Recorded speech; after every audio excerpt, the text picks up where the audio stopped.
Hi viewers, welcome to Roses in a Container Garden. In this segment I am going to show you how to plant roses in containers. Here we have a half barrel and I drilled several holes in there, probably about 6 or 7.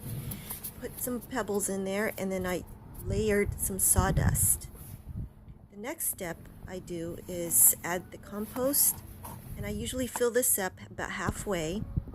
I like to add some rose food, rose and flower food. This is all organic, called rose stone. And I usually sprinkle this to these compost and just blend it all well together until it's pretty evenly mixed. And then I take the actual rose and I use all the dirt that was in its container from the nursery.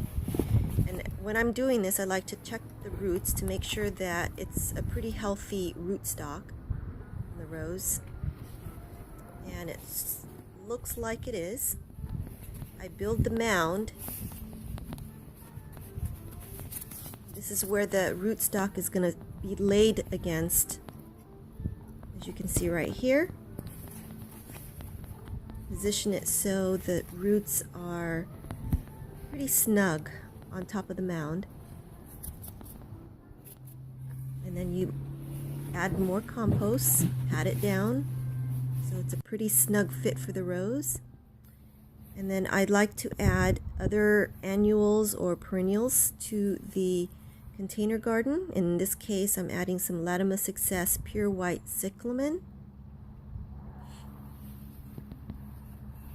And I'm also adding some purple and white pansies.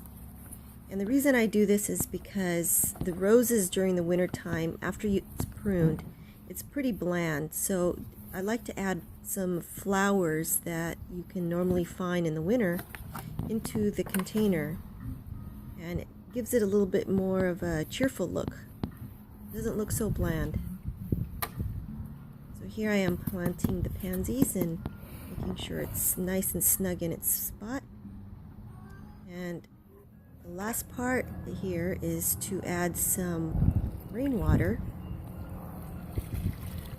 and I make sure that it's thoroughly covered and it has good drainage. You can see on the soil that it's pretty good drainage for these roses here.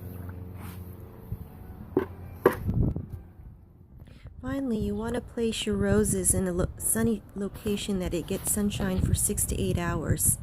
Here I have them in front of my Moscato grapes that had fungal disease last spring. And if there's any diseases this coming spring, it will hit the roses first. This particular rose here is in front of the black seedless grape. There you go, folks. Happy gardening and thanks for watching.